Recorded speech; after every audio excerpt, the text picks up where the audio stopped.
Nuestro tema de esta mañana es los resultados de la conversión, y para eso les voy a suplicar que vayamos en sus Biblias a 2 de Corintios 5 del 17 al 19, y dice así la palabra de Dios, leída en el nombre del Padre, del Hijo y del Espíritu Santo. De modo que si alguno está en Cristo, nueva criatura es. Las cosas viejas pasaron, he aquí todas son hechas nuevas.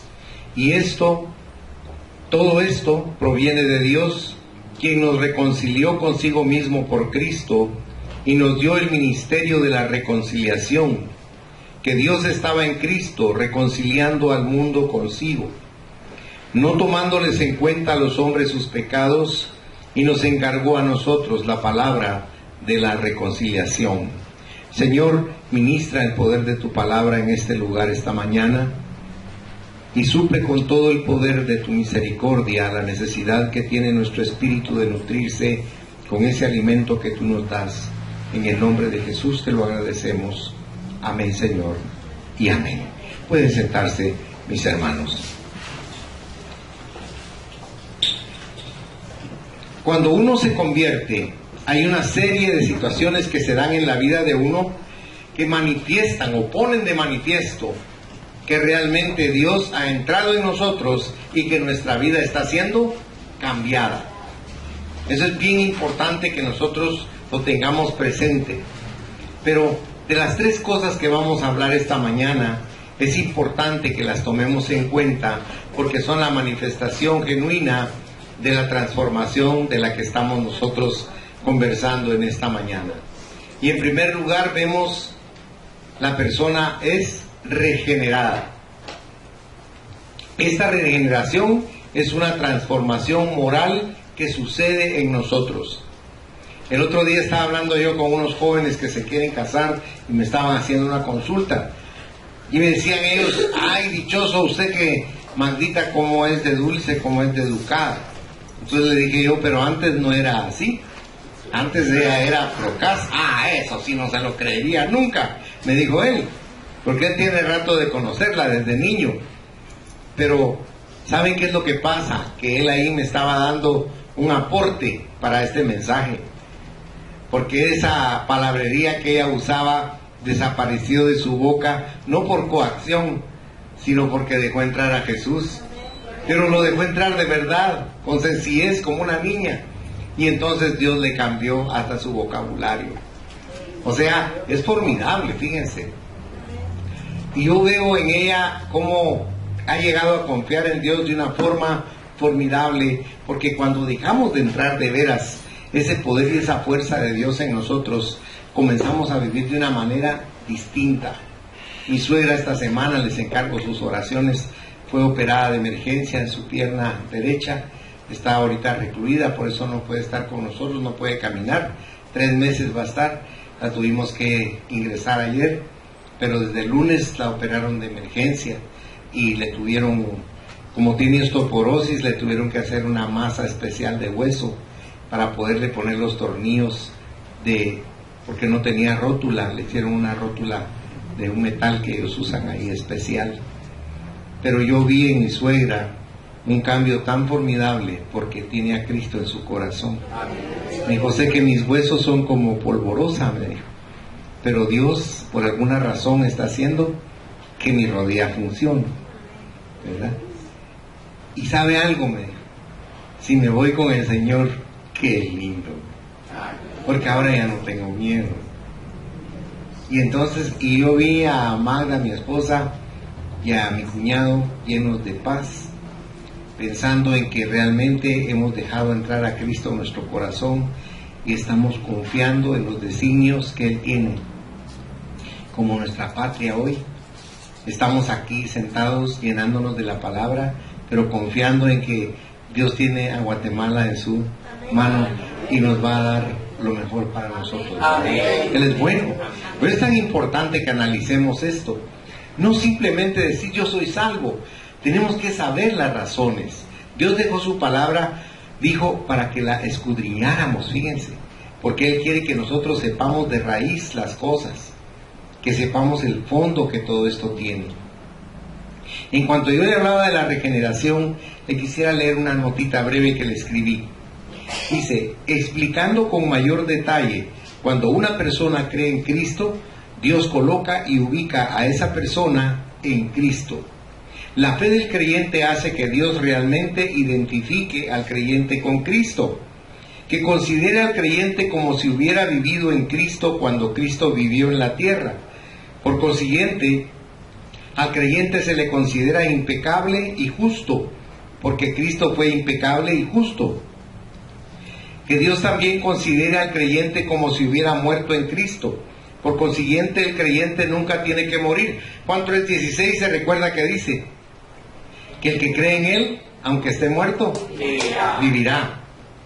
La pena y la condenación de sus pecados ya están pagadas con la muerte de Cristo.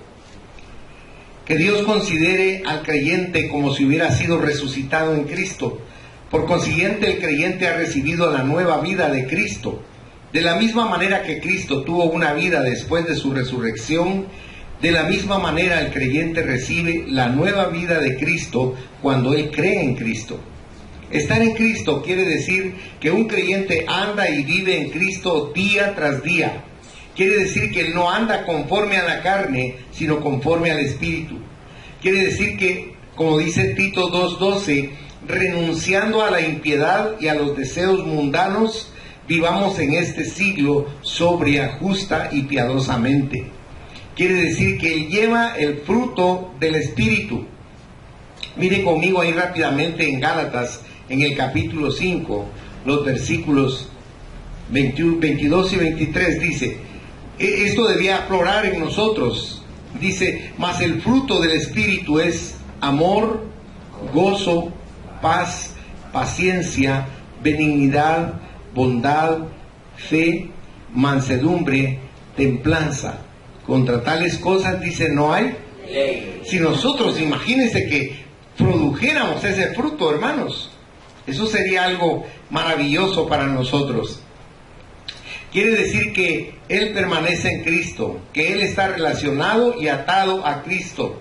De la misma manera que los miembros del cuerpo están relacionados y atados unos con otros, así como el pámpano está relacionado y atado también con la vid. Aquí Jesucristo puso como ejemplo la vid, la que produce uvas, y dijo que Él era el tronco y que nosotros éramos las ramas. Si usted lo ve conmigo en Juan 15, si fuera tan bondadoso, el Evangelio de San Juan, capítulo 15, del 4 al 7, dice, mire la exhortación de Cristo, permaneced en mí y yo en vosotros. Como el pámpano no puede llevar fruto por sí mismo si no permanece en la vid, así tampoco vosotros si no permanecéis en mí. Yo soy la vid, vosotros los pámpanos. El que permanece en mí y yo en él, éste lleva mucho fruto, porque separados de mí nada podéis hacer. El que en mí no permanece será echado fuera como pámpano y se secará, y los recogen y los echan en el fuego y arden. Si permanecéis en mí y mis palabras permanecen en vosotros, pedid todo lo que queréis y os será hecho. Miren la ventaja de estar unido a Cristo. A partir de esto se ve claramente que una persona que está en Cristo es una nueva criatura. Esto es lo que se quiere decir con tales términos bíblicos, como nacer de nuevo y convertirse en un hombre nuevo. Sin embargo, no hay mejores palabras para descubrir esta experiencia que las palabras de este versículo. Las cosas viejas pasaron, he aquí todas son hechas nuevas. Este es el mensaje del ministerio cristiano. Un hombre puede empezar una vida nuevamente, no importa cuánto se haya corrompido ni cuánto haya degenerado. Dios anhela hacer de él una nueva criatura. Mire qué maravilloso es Dios, ¿verdad? Qué bueno que Él es diferente a nosotros los humanos, porque nosotros los humanos no somos así. Nosotros los humanos somos rencorosos, ¿se han fijado? Todos somos así, hermanos. Y esa naturaleza es de lo que estamos hablando esta mañana. Es una buena noticia saber que cuando Cristo entra en nosotros, esa vieja naturaleza es sustituida por una nueva naturaleza. Esa es la buena noticia. Ahora, lo que pasa es que nosotros no dejamos que eso aflore en nosotros, ¿se han fijado? Por ejemplo, ustedes se proponen algo en relación con una circunstancia, alguien a quien ustedes quieren, por ejemplo, perdonar, y se proponen con todas sus fuerzas en su corazón el hacerlo, con toda la buena intención, pero ya cuando tienen enfrente a esa persona o viene lejos, hay una fuerza más fuerte en nuestro interior que se llama orgullo, que nos voltea y nos vamos. ¿Me entienden lo que les quiero decir? O sea, por eso es que ustedes cuando leen en Gálatas 5 al principio, está diciendo Pablo que nosotros tenemos una lucha, pero no contra el diablo, sino contra nosotros mismos. Hermanos, yo soy así, fíjense. Yo tengo que pasar horas pidiéndole a Dios de rodillas que me ayude a vencer mi orgullo, porque si no, yo no tendría autoridad moral para aconsejarles a ustedes que hagan algo que yo no hago. Y le digo, Señor, ayúdame a hacerlo, ayúdame a vencer. ¿Sabe que en mi casa éramos muy pobres? Teníamos mucha escasez de todo, éramos pobres. Pero ¿sabe cuál era la mayor pobreza? El orgullo que nos metieron y nos inyectaron, fíjense. Un orgullo absurdo que no tenía razón de ser. Y nos ministraron ese orgullo como que éramos más o mejores que los demás. Y eso no es así, fíjense, hermanos. No es así. Por eso tan importante que es cuando usted ve la Biblia como un instrumento de Dios para abrirle sus ojos y hacer que usted se reconozca a sí mismo. Yo, pecador. No ver al otro, ese es un pecador, es decir, yo, Señor, yo necesito cambiar. Nosotros necesitamos cambiar, necesitamos orar, necesitamos aprender nosotros. Porque sabe una cosa, a veces quisiéramos decir, ay, quisiera salir a predicar y que se convirtieran 1000 almas. No, cambie usted y su propia vida va a hacer que las demás personas cambien, porque a usted lo conocen y van a ver en usted luz, van a ver una transformación. Usted ya no va a ser la misma persona, porque hay un Dios poderoso que nos cambia, fíjense, que nos transforma. Mire, digamos con toda sinceridad, ¿qué es lo que más nos duele a los seres humanos? Y yo misteriosamente se lo voy a revelar. ¿Sabe cuál es la parte más dolorosa de todo ser humano? Y esta que le voy a enseñar ahorita, ¿no? Esto causa un dolor profundo hasta los huesos. ¿Sí? Esto, ¿sí? Dice Dios que los que lo aman no van a entrar al cielo. Por eso lo tengo escondido. ¿Por qué le estoy hablando de esto? Porque ese tipo de cosas nos las han ministrado. Yo conozco familias donde le dijeron, si no tenés dinero no valés. ¿Será cierto eso, hermano? No. No es cierto. El dinero es algo que es bueno, que podemos utilizarlo para bien de nosotros, para nuestra familia, para compartirlo, para vivir cómodamente, para muchas cosas. Pero eso no es la esencia de la vida. ¿Sabe que Pablo, cuando le enseñó a Timoteo, en 1 de Timoteo capítulo 6, le explicó que el dinero era la raíz de todos los males por el amor que nosotros le ponemos al dinero? O sea, el dinero está antes en nosotros que Dios. Cuando usted va a un avaro, no diga, ay, qué mal me cae este tacaño. No, le aconsejo algo, dígale, Señor, ten misericordia de él, porque aunque usted no me lo crea, esa persona no va a entrar al cielo, aunque vaya a la iglesia.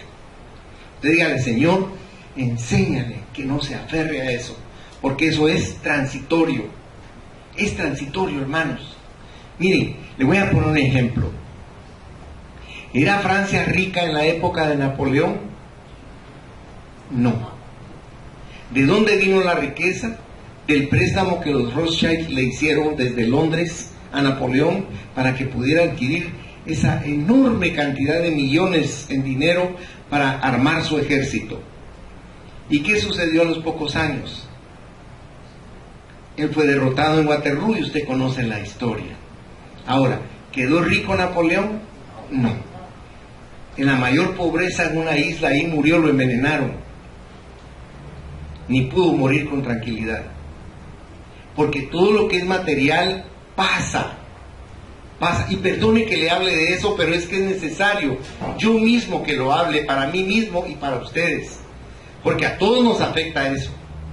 Por eso tenemos que tener la ayuda de Dios para que exista un balance en nuestras determinaciones, decisiones y actitudes en relación con lo que es el dinero. Pero volviendo a la regeneración, esto quiere decir que uno nace a una nueva vida, pero es una vida espiritual, no la vida material que hemos conocido. Esa vida se abandona, esa vida se deja por obediencia a Dios. Y entonces empezamos a vivir una vida que le agrada a Dios. Y cuando usted comienza a agradar a Dios, usted va de triunfo en triunfo y de victoria en victoria. ¿Y sabe qué es lo más maravilloso? Que lo que antes a usted le quitaba la vida, pierde todo el interés. Y usted comienza a tener interés en otras cosas, en las cosas espirituales. ¿Se recuerda que hablamos el domingo pasado de que cuando Cristo fue dejado en el pozo de Jacob y habló con la mujer samaritana, los discípulos regresaron porque él tenía hambre y no había comido, por eso se quedó ahí? Y cuando llevaron la comida, él dijo, ya comí. Y dijeron, ¿quién te trajo comida? Dice, mi comida es hacer la voluntad de mi Padre. Mire, ¿qué nos molesta a nosotros? ¿Que nos interrumpan la comida o que nos la quiten? Yo tengo una sobrina que le he contado que es pasiva y tranquila, pero me dijo, fíjate Miguelito, me dijo que fui a comprar mi almuerzo pollo campero, me dijo. Y cuando venía saliendo, por supuesto, imagínense que almuerzo, una bolsona, ¿sabes qué cosas compró ahí? Y dice, cuando iba saliendo con toda mi bolsa, me dijo, viene el ladrón y me la arrebata y sale corriendo. Me dijo, lo alcancé, me le monté encima y le dije, mira, conmigo métete, pero con mi comida no. Entonces, pero ¿saben qué es lo que pasa? Que hasta en las bestias se ve eso. No les gusta que cuando están comiendo los interrumpan, porque son cosas bien importantes para uno. Pero la comida espiritual, esa no la conocemos. Por eso fíjese que muchas veces no le sentimos el sabor que le tenemos que sentir. Por ejemplo, hoy usted vino y participó de la mesa del Señor, y no es simplemente ese panito o esa copita con jugo de uva, no. Esto tiene un profundo sentido espiritual. Usted en su espíritu en ese momento estaba compartiendo la vida misma de Cristo en su propio ser. Su cuerpo y su sangre estaban entrando en usted espiritualmente. Usted estaba teniendo una comunión profunda con ese Dios al que amamos. Pero tenemos que dejar que nuestro espíritu madure y crezca para poder disfrutar de esas cosas. Mire, la iglesia es para aprender esas cosas de Dios. No es para que uno diga, en mi iglesia solo profundidad. No. ¿Sabe de qué se trata? De que usted conozca esas cosas de Dios. Se recuerda que en una oportunidad Pablo les preguntó, ¿y conocen el bautismo en el Espíritu Santo? ¿Qué es eso?, le dijeron. Y no fueron bautizados, sí, pero en el bautismo de Juan. Pero ese era solo de arrepentimiento. Y entonces él oró por ellos y recibieron el Espíritu Santo y hablaron todos en otras lenguas. Porque fue una fuerza sobrenatural la que vino sobre ellos. Algo que no podían comprender. Y es lo que Dios quiere que entendamos. Por eso el Señor le dijo algo a Nicodemo. Si usted va a San Juan capítulo 3, versículo 3, dice ahí la palabra. Respondió Jesús y le dijo, de cierto te digo, que el que no naciere de nuevo, no puede ver, dice, el reino de Dios. Esto es algo bien importante. El que no naciere de nuevo, dice. Este es un concepto revolucionario. El reino es algo personal, no nacional ni étnico, y para entrar en él se requiere arrepentimiento y renacimiento espiritual. Jesús más tarde anunció que el reino de Dios está en el corazón de los creyentes mediante la presencia del Espíritu Santo. Su pleno cumplimiento será cuando Jesús regrese. Ahí vamos a ver el cumplimiento absoluto de esto que estamos platicando en esta mañana. La regeneración entonces es como una resurrección en nuestro espíritu. La persona en su posición de inconversa está muerta, sin vida ante las cosas de Dios. Pero, ¿sabe una cosa? Por no ser espiritual, la gente del mundo cree que están viviendo lo mejor. Métase a Facebook y va a ver la gente con cosas tan simples, tan baladíes, tan sin esencia. Creen que están agarrando el mundo con las manos, pero no es así. Porque estas personas están muertas si no tienen a Cristo. Cuando usted tiene a Cristo, usted está vivo. Realmente usted está vivo. Por supuesto, usted va a ver un montón de cristianos muertos vivos, por supuesto. Porque no son cristianos genuinos. Han visto lo de Dios con mucha superficialidad y nunca han dejado como niños entrar esa fuerza avasallante que es el amor del Espíritu Santo en nosotros. Mire, si usted va conmigo a Mateo rápidamente, Mateo capítulo 8 versículos 21 y 22. Se lo voy a leer ahí rapidito. Mateo 8 versículos 21 y 22. Mire cómo dice. Y otro de sus discípulos le dijo: Señor, permíteme que vaya primero y entierre a mi padre. Y Jesús le dijo: sígueme. Deja que los muertos entierren a sus muertos. Ahora, ¿será que la gente que está en el mundo y que no tiene a Cristo cree que está muerta? No, ellos se sienten más vivos que todo el mundo. Pero no es así, hermanos. Y no lo estoy diciendo yo, no lo está diciendo Dios claramente. Pero es la falta de interés en conocer esto que estamos hablando. Porque cuando usted tiene interés, el Espíritu Santo abre su mente espiritual y usted comienza a recibir ese conocimiento de primera mano y su enriquecimiento es formidable. Porque entonces usted no está pensando de una manera filosófica, sino está entrando en un pragmatismo espiritual que nunca había conocido. Y como que sus ojos con un colerio especial pudieran ver lo que usted antes no lograba ver y ahora lo alcanza a ver. Porque eso es lo que Dios quiere hacer en nosotros, abrir esa fuente espiritual. Jesús nos está diciendo aquí claramente: da tu vida a lo que realmente permanece y no a lo que es pueril, a lo que no vale la pena. Si va conmigo a Efesios capítulo 2 versículos 5 y 6, dice ahí la palabra, y aquí está hablando de nosotros, precisamente de lo que estamos platicando. Dice: aún estando nosotros muertos en pecados, nos dio vida juntamente con Cristo, por gracia sois salvos, y juntamente con Él nos resucitó, y asimismo nos hizo sentar en los lugares celestiales con Cristo Jesús. Esta última parte es bien compleja para una persona que no tiene una convicción plena. Porque ¿qué somos la iglesia de Cristo? Somos el cuerpo, ¿verdad? Ahora entonces, si somos el cuerpo como iglesia, ¿qué es Cristo de la iglesia? La cabeza. Cuando dice que nos hizo sentar en los lugares celestiales, es porque Cristo murió, resucitó y está sentado a la diestra del Padre.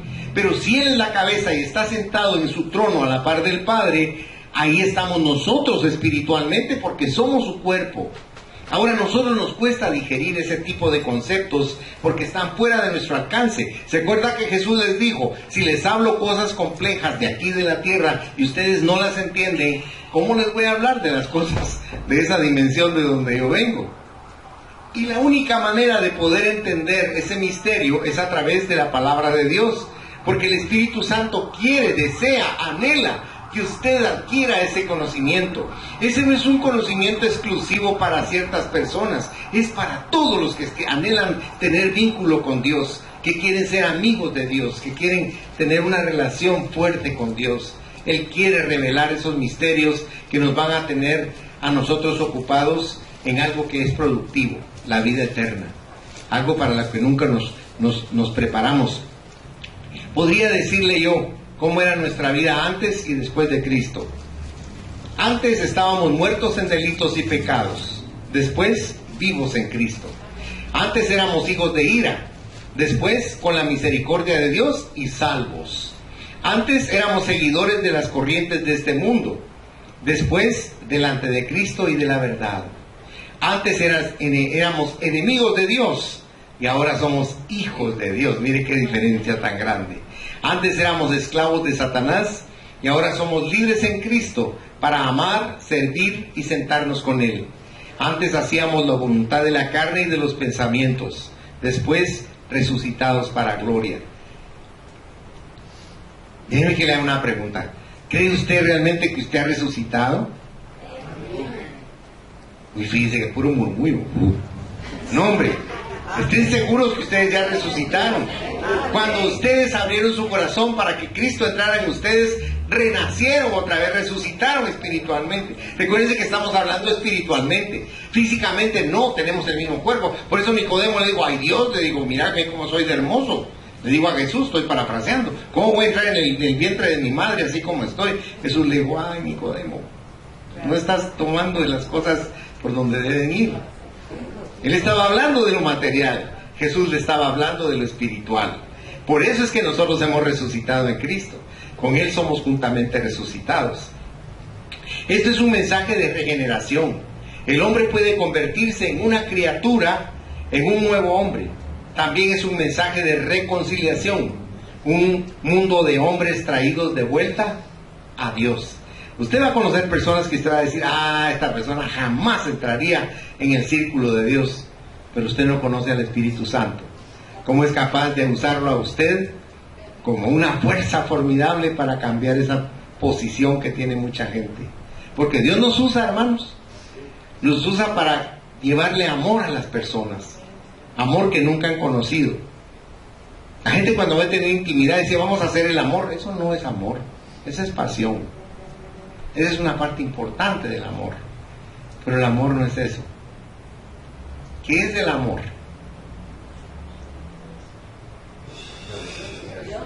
Uy, hermanos, el amor es Dios. No se quede mucho su cabecita. Dios es amor. Y somos parte de Él, por eso somos también amor. Usted dice, yo quisiera ser amorosa o amoroso. Es amoroso porque tiene a Dios. Si no tuviera amor, no tendría a Dios.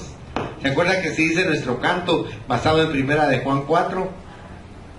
Dice, amados, amémonos unos a otros, porque el amor es de Dios, y todo aquel que ama es nacido de Dios. El que no ama, no conoce a Dios, porque Dios es amor. Y si usted tiene a Dios, usted tiene amor.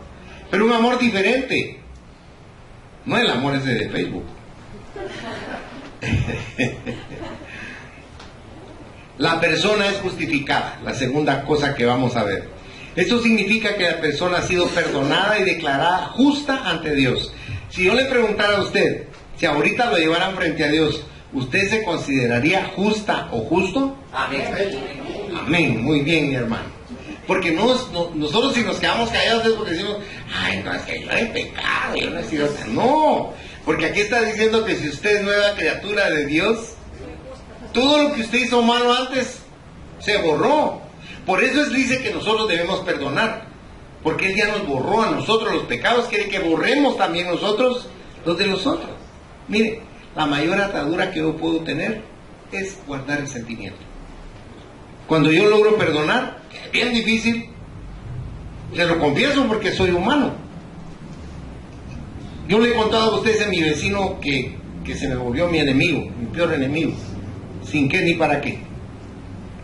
Y cuando me volví cristiano y comencé a buscar a Dios, Magda era una gotera sobre mí, domingo a domingo. Miguel, anda a pedirle perdón. Pero si él fue el que me hirió, me lastimó, me insultó a mis hijos, yo no le hice nada, le decía yo. Pero tú eres siervo de Dios, tú tienes... Ay, decía yo, déjame por favor, me arruinaste mi domingo, le decía yo. Porque yo iba feliz y estaba pensando en eso, y llegaba la gotera, ¿qué? Y yo le decía, por favor, gotera, y, por favor, Magdita, ya no, le decía. Y cada domingo era infaltable. Vas a ir a la iglesia. Pero cuando había Santa Cena, vas a tomar Santa Cena. Y, no me hagas eso, por favor. Miren, yo le sufría.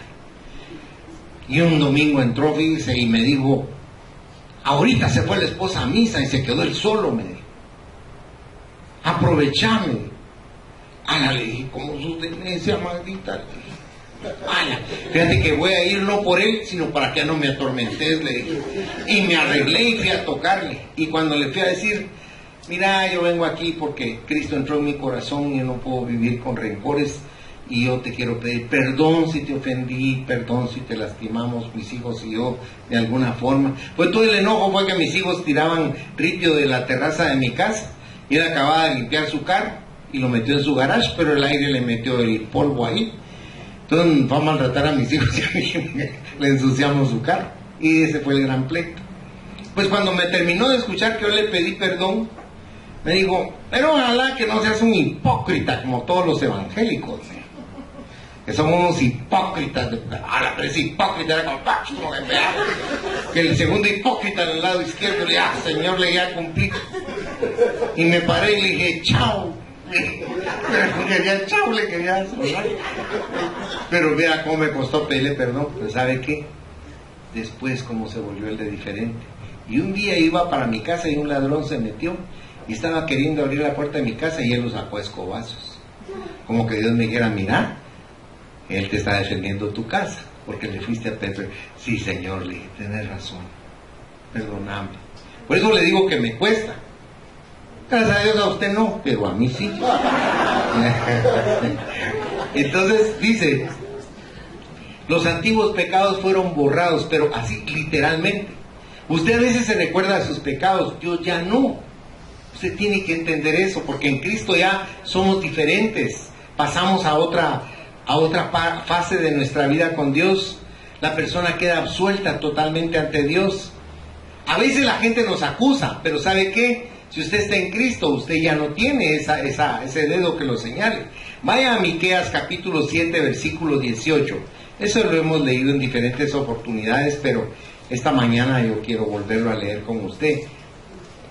Miqueas 7, 18 dice, ¿qué Dios como tú, que perdona la maldad y olvida el pecado del remanente de su heredad, no retuvo para siempre su enojo, porque se deleita en misericordia?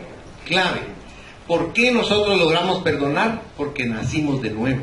Porque el poder de Dios está influenciando nuestro corazón y estamos siendo transformados de una manera maravillosa por Dios. Ahora, esta justificación que estamos viendo es una reconciliación con Dios. La persona antes de arrepentirse es enemiga de Dios. Usted me dirá, no, yo no era enemiga de Dios o no soy el enemigo de Dios. Sí lo éramos, hermanos, sí lo éramos, aunque nosotros no lo querramos aceptar. Pero al convertirnos a Cristo somos hechos amigos de Dios. Vaya a Romanos 5, versículo 10, y es tan bondadoso. Dice ahí la palabra, porque si siendo enemigos fuimos reconciliados con Dios por la muerte de su Hijo, mucho más estando reconciliados, seremos salvos por la vida de Cristo, ¿verdad? Somos salvos, estamos seguros de ellos, porque esta justificación es una absolución. Yo busqué en el diccionario la palabra absolver y dice declarar judicialmente no culpable. Absolver a un acusado es declarar libre de culpa, de responsabilidad o de pecado a una persona. Mire qué maravilloso lo que Dios hace con nosotros, porque nos absuelve de toda culpa. Mire, cuando Dios lo absuelve a usted de culpa, entienda que es pecados así microscópicos, si usted quiere, pecados así más galancitos, y los que son del tamaño del volcán de agua. Todos ya fueron perdonados.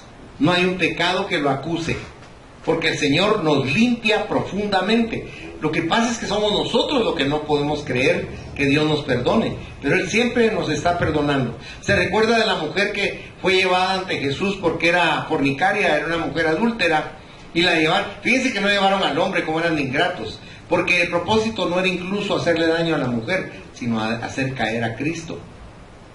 Pero cuando llevaron a la mujer, el Señor les tocó lo profundo de su corazón, de tal manera que ya no pudieron hacerle daño, porque digo, el que de ustedes esté libre de toda pecada en su conciencia, que le lance la primera piedra, pero ninguno pudo.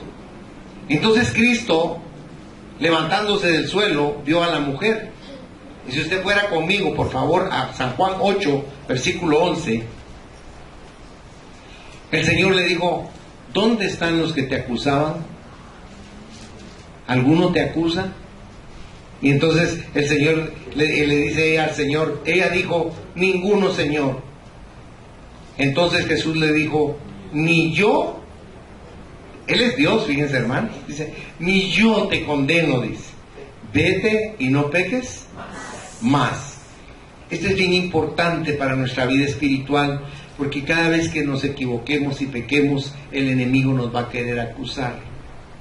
¿Sabe? Hay una anécdota muy bonita de Martín Lutero, que Satanás llegaba cada vez que él estaba escribiendo en su escritorio a acusarlo y a señalarle un montón de faltas y de pecados, hasta que él un día entendió lo que la palabra decía, esto que estamos hablando esta mañana, y tomó un tintero con tinta roja y la estrelló en la pared y quedó la mancha roja ahí.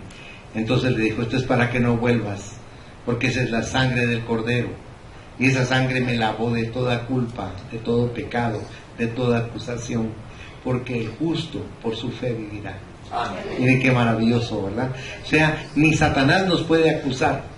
¿Sabe una cosa? Satanás va y lo acusa a usted frente a Dios. Vaya a su Biblia, por favor, a primera carta de Juan, capítulo 2, si es tan amable. Versículo 2.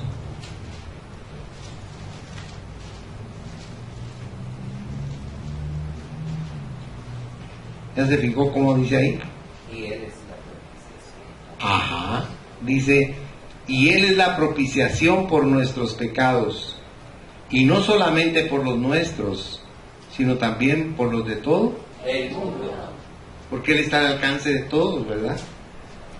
¿Sabe que un día llegó una persona a mi casa y tocó y abrí?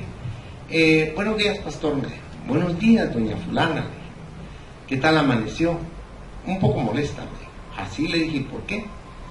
Ella pertenecía a nuestra iglesia, y la iglesia era pequeñita y comenzó a crecer. Mire, me dijo: ¿a usted no le parece bonito ahí donde estamos, el grupito, el lugarcito tan bonito? Todos estamos cómodos ahí, todos nos conocemos. Sí, le dije: oh, gloria a Dios, es lindo, yo estoy feliz. Entonces hágame un favor, pon un rótulo que diga ahí: no más gente, ya no aceptemos a nadie más. Ay, ¿por qué? Le digo. No, me digo, esto es de nosotros, no tiene por qué llegar más gente. No, esta es la casa de Dios, no es de nosotros. Ahí tiene que llegar el que sea. Por eso usted ve que dice aquí: y no solamente por nuestros pecados, sino también por los de todo. El contexto es el verso 1, donde Satanás lo llega a acusar a usted y a mí, y dice: hijitos míos, estas cosas os escribo para que no pequéis. Y si alguno hubiere pecado, abogado tenemos para con el Padre, a Jesucristo, dice. ¿No le parece un superabogado ese, hermano? Amén. Mire, ese sí es clic. Alabado sea Dios. Con esto termino. La tercera cosa importante, que la persona es adoptada como hija de Dios. Déjenme que le explique rápidamente algo. En la época de los romanos, en esta época de Jesús, si póngale, yo era un hombre acaudalado y nunca tuve hijos, y yo tenía un sirviente que desde niño me sirvió y era como mi sombra, que me ayudaba, me servía, y lo llegué a querer tanto. Yo iba con el emperador con una notificación especial pidiendo que a él se le considerara mi hijo y que él iba a poseer todo lo que yo poseía. O sea, era mi heredero. Entonces el emperador dictaba una orden haciendo constar que ese muchacho que había sido esclavo ya no era esclavo, sino era hijo, y que gozaba de todos los títulos, favores y prebendas que pudiera tener el hijo de esta persona. ¿Sabe una cosa? Ese es el concepto que el Señor está dando, que usted y yo somos iguales que Jesucristo, somos hijos e hijas de Dios. No menosprecie eso, se lo suplico, y con todo respeto le pido que este día medite sobre eso, porque a veces decimos: ay, ¿cómo va a ser yo igual a Jesús? Es que no es usted, es Jesús el que nos hizo iguales a Él. Por creer en Él nos convierte en hijos e hijas de Dios, con exactamente los mismos derechos de Cristo. Mire qué maravilloso es eso, ser hijos de Dios. Ese es el mayor título que un ser humano puede pensar en aspirar, es lo más grande que podemos tener, porque otro resultado de la conversión en la persona que es adoptada como hija de Dios es que antes era pecadora de la familia del diablo, pero ahora viene a ser de la familia de Dios, y se lo voy a comprobar con la Biblia. Vaya al Evangelio de Juan capítulo 1, por favor, y leamos los versículos 12 y 13.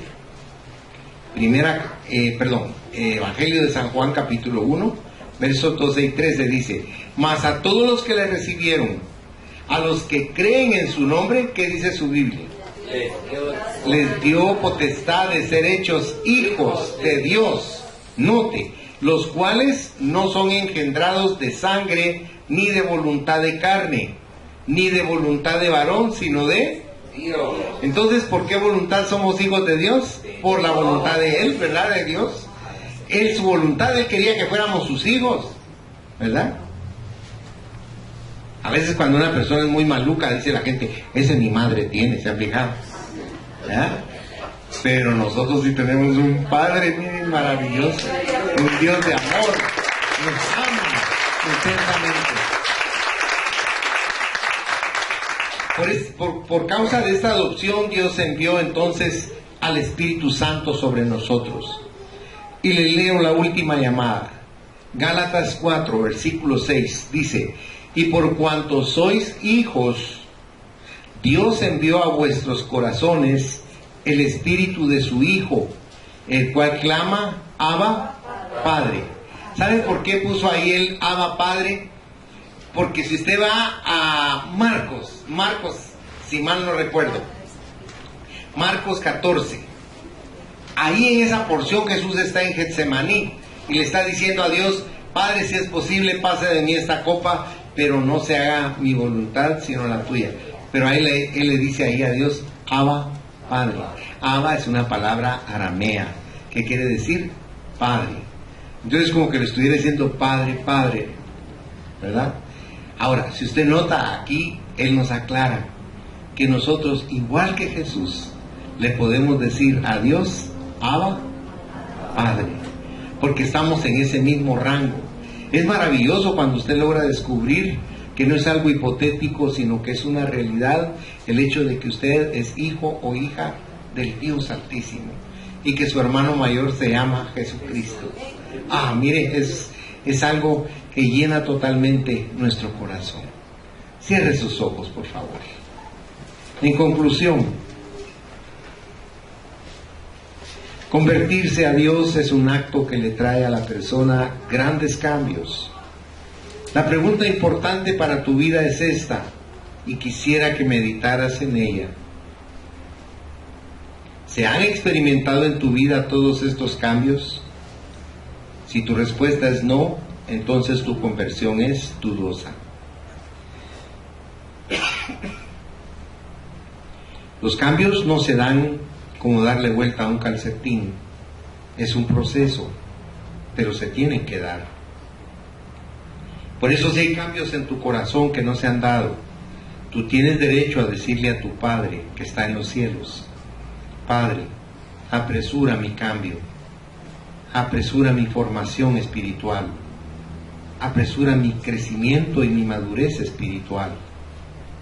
Cámbiame realmente conforme a tu deseo, conforme a tu anhelo, porque en mi naturaleza no está el hacerlo, pero en mi nueva naturaleza espiritual yo siento la necesidad de que suceda ese cambio para que te pueda agradar a ti con mi nueva vida. Amado Dios, esta mañana yo vengo ante ti para agradecerte por la vida de cada persona que está en este lugar, porque no están aquí por una casualidad.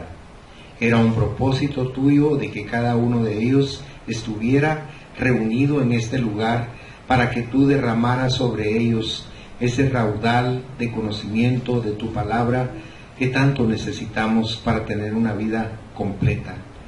Yo te quiero pedir en esta mañana que los llenes de conocimiento, de revelación y de entendimiento espiritual. Que ellos comiencen a sentir hambre y sed de tu palabra. Que no les satisfaga el poco que comemos en la mañana, esta mañana de domingo, sino que haya en ellos, Señor, un apetito voraz por conocer cada día más de tu palabra. Y para ello yo te estoy suplicando que tu Santo Espíritu, Dios Espíritu Santo, en el nombre de Jesús, te suplico humildemente como tu siervo, como tu sirviente, que escuches mi oración y que tú ministres cada vida y cada corazón en este lugar, abriendo sus ojos y oídos espirituales, saturando su mente espiritual de este conocimiento que cada día se hace más necesario en nuestro corazón. que cada día sentimos más fuerte la necesidad de comprender y entender tus propósitos que no están a la vista. Te pido, Señor, que los bendigas integralmente, en su cuerpo, en su alma y en su espíritu. Te pido que abras las ventanas de los cielos sobre ellos y que descienda como rocío la bendición de tu palabra para que los nutras y los hagas crecer. Te pido también que ellos te lleguen a conocer y a amar intensamente, que tú te devuelvas una prioridad en sus corazones. Y no te hablo de fanatismo religioso, mi Señor, porque eso no te agrada. Te hablo de la vinculación profunda que produce el conocimiento tuyo en el corazón del creyente. Por eso te pido que los bendigas con esa bendición, con ese don, con ese carisma, con ese regalo. Y que la bendición del Padre, del Hijo y del Espíritu Santo sea sobre cada uno de ellos esta mañana. Y que los llene, Señor, también del gozo tuyo que fluye como un río a través de su Espíritu. En el santo y precioso nombre de Jesús.